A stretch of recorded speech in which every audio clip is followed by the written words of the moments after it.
Hello, and welcome to the Let's Talk Quality webinar session titled Learning Through Sensory Play. Although we will be discussing learning through sensory play, the webinar will have a slight twist, and I hope it helps you think about the sensory play a little differently.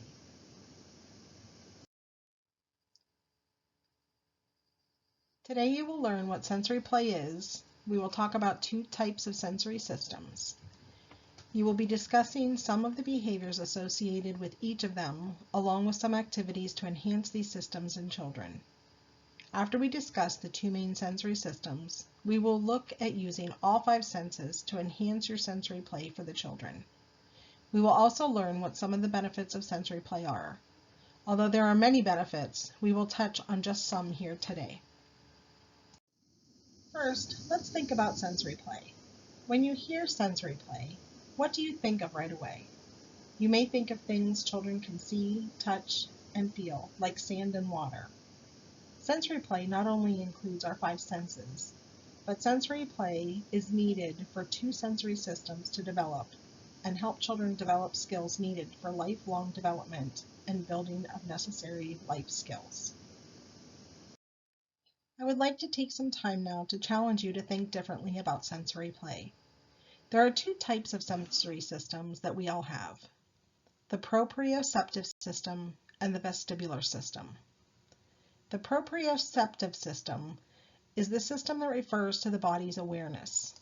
This includes things like being able to walk or kick without looking at your feet, or being able to touch your nose with your eyes closed.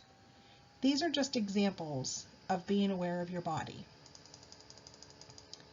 I'd like you to pick up something at your desk or your area where you are right now. Put it in your hand and squeeze it. Or if you're standing, push against a wall. Do you feel that? What you're feeling is your proprioceptive system at work. Our proprioceptive system tells us the amount of force to use or the amount of pressure that is needed for a task. Other examples of this are things like using the right amount of force when walking on grass versus on hard cement, pressing on a crayon with the right amount of force and not breaking it, holding something fragile without crushing it. When children's proprioceptive system is under-responsive, you may see them running into things, being clumsy, tripping over their own feet, leaning or hanging on anything in their environment. You will see in the next slides things children do when they crave proprioceptive input. The second sensory system is the vestibular system. The vestibular system refers to movement and balance of the body while engaging in activities. This system plays an essential role in the relationship between our body, gravity, and the physical world. It is responsible for telling us if our body is in motion or stationary and tells us where our body is in space. It's an important element of the central nervous system and crucial for the development of balance, coordination, motor control of the eye, and the ability to use both sides of our body. Children who have under-responsive vestibular systems may not have good eye-hand coordination, fall off things that they're walking on, and etc. Let's look at some of the behaviors associated with both systems. We just talked about what it looks like when children may have under-responsive systems. Now I would like to look at some things children do when they are craving input from either their proprioceptive or their vestibular systems. Well, we'll first look at the proprioceptive system.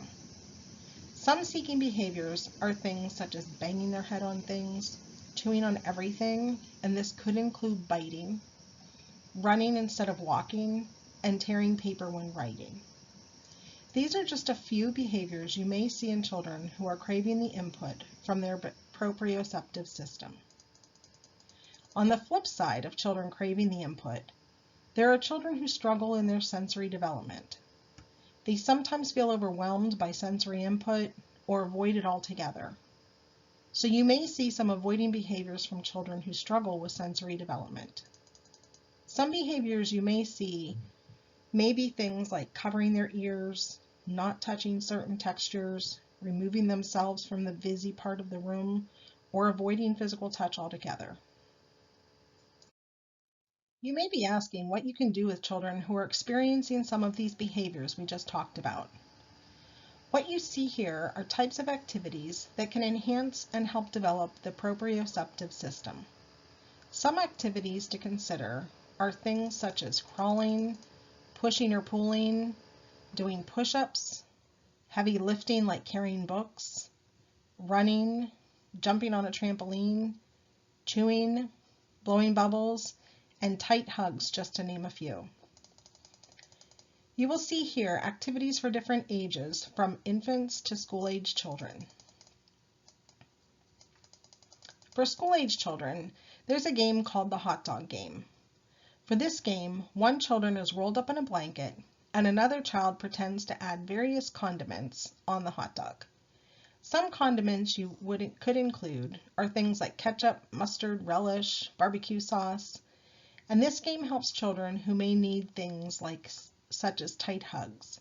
The blanket would act as a hug and help the child to get that type of sensory through play. The vestibular system is the first system to develop in utero, and it is the most protected area of the brain. This system has a close relationship to gravity, safety, survival, arousal, and attention. Earlier, I mentioned that this system is responsible for telling us if our body is in motion or stationary, hence the relationship to gravity, safety, and survival. There are some things we can do to build a strong vestibular system. Things such as rolling, crawling, tummy time in infants, climbing, jumping, swinging, which also includes swinging upright or upside down, side to side, and spinning are some of the activities to help develop the vestibular system. The vestibular system is basically moving and putting children's bodies, mostly their heads, in as many different positions or movements as possible. All of this will help build a strong vestibular system.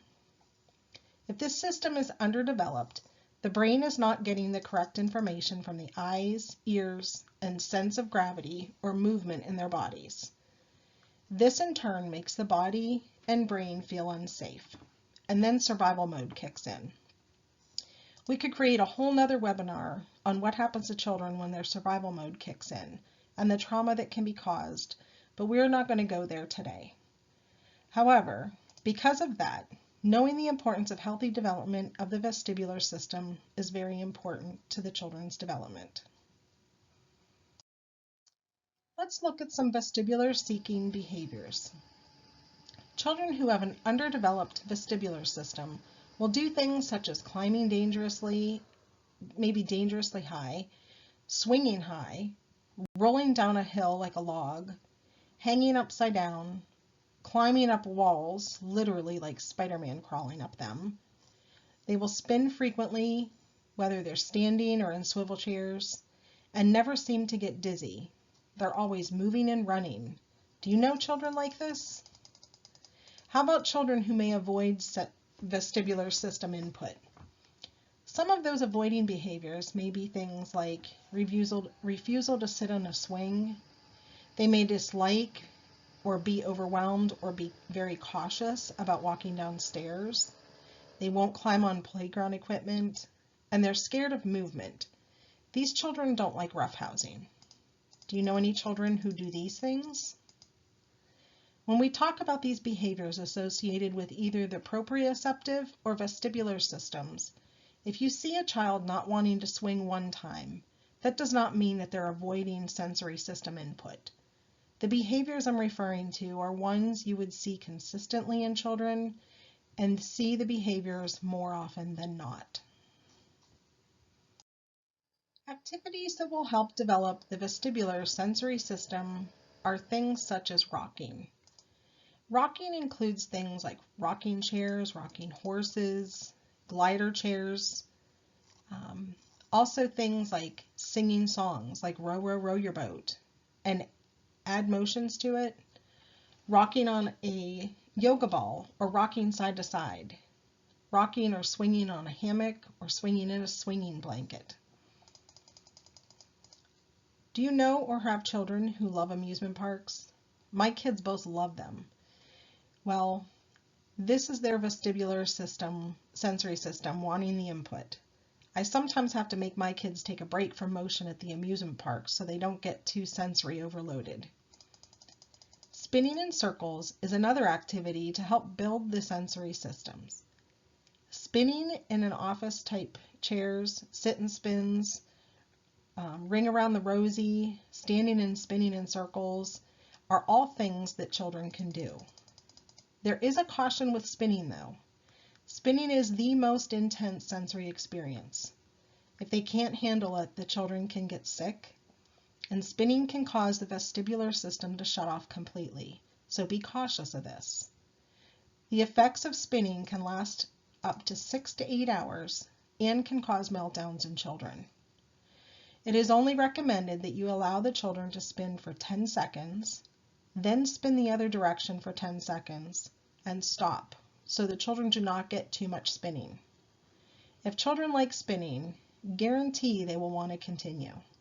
As adults, we need to regulate this for them, especially if you have children who crave this type of sensory. Hanging upside down is another activity to help build the vestibular system. Children can use monkey bars or lay on furniture and hang over the edge. Swinging, like we had mentioned before, on swings and hammocks and tire swings. Those are other types of things that children can do. Other examples to help develop the vestibular system are things like skipping, galloping, running, doing somersaults and cartwheels, pulling a wagon or a cart, walking on a balance beam, playing on the monkey bars like we discussed earlier, walking on a suspended bridge, sliding down slides, log rolling down a hill, bouncing a large ball, sled riding, or even playing Twister are part of those activities to build this vestibular system. We just went over the two sensory systems in our body and talked about the sensory play focused directly on those. I hope that helped you have a different perspective and widened your sensory play lens. I would like to briefly touch on what we typically think of when we hear sensory play. Most often when we hear sensory play, we think of our 5 senses. So let's take the next few minutes to touch on these as well. Think about your classroom and the children in your classroom. What are some of the ways you have incorporated sensory play or sensory bins? Some other ideas you may consider are things like a laundry basket full of plastic balls, maybe using tissue paper or streamers in your sensory bins, or have you thought about things in nature? Those make great sensory bins as well. The number one thing for children is safety. Be sure to consider the age of the children you serve. Just a few areas of safety that I would like to be sure to touch on and have you think about though. First, be sure that you choose items for your sensory play that are appropriate for the age of the children in your classroom, so that you don't pose a choking hazard. If you choose things that may be a little messier or get outside the sensory area bin, be sure that you are keeping the area clean so children don't slip and fall. Things like sand and water can sometimes get pretty messy. If you're using things that may cause some dust, such as some sand or flour, be cautious of this. They may cause some breathing hazards for some children. For babies, you may want to consider sensory bottles, mirrors, large foam balls or plastic balls, along with some large foam shaped, empty tissue boxes with scarves, or soft plastic fabric to pull them out. Think outside the box to create activities for children that are different and will get them engaged. But always remember to be sure that they're safe for the children you serve. There are many benefits to sensory play for children. Some of those include developing nerve connections in the brain that will help children be able to complete complex tasks, develop language, fine motor skills, gross motor skills, and cognitive growth. Sensory play also provides a calming effect for some children, and it enhances social interactions among children as well. These are just a few benefits of sensory play for children, but they are all important part of the children's development. Now, are you ready to look at your classroom and see where you can improve and incorporate more sensory activities, or maybe change them up from what you've been doing? What are some things that you will do? Consider activities that will develop the proprioceptive and vestibular systems will help children develop more, possibly help with some challenging behaviors that you are even seeing in the classroom, and will allow for more exploration and learning from children. I'm going to challenge you not to just think about the five senses anymore when you're thinking about sensory play. What can you do to enhance those sensory systems we talked about? For more information on this topic, be sure to visit our blog at letstalkqualitypa.com. Please also watch for the upcoming webinars. The next one is April 13th, and it is titled Stress Relief for Staff. Additional resources about sensory systems we discussed today can be found here. Thank you for watching Learning Through Sensory Play.